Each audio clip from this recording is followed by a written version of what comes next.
વલસાડ જિલ્લાના ઉમરગામ તાલુકાના ફણસા રનાર ગામે આવેલ તડકેશ્વર મહાદેવ મંદિરે પવિત્ર જયા પાર્વતી વ્રત નિમિત્તે ભક્તિમય માહોલમાં વિશેષ પૂજા અર્ચના અને ધાર્મિક કાર્યક્રમોનું આયોજન કરવામાં આવ્યું હતું. જયા પાર્વતી વ્રતના પ્રથમ દિવસે સોમવારનો શુભ સંયોગ હોવાથી મોટી સંખ્યામાં ભક્તો દર્શન અને પૂજા માટે મંદિરે ઉમટ્યા હતા.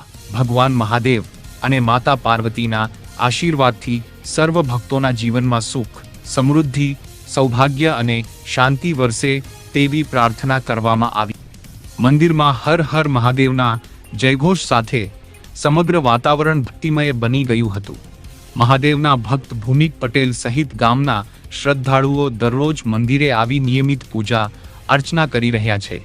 જયા પાર્વતી વ્રત નિમિત્તે સમગ્ર વિસ્તારમાં ધાર્મિક ઉત્સાહ અને આસ્થાનો માહોલ જોવા મળ્યો હતો.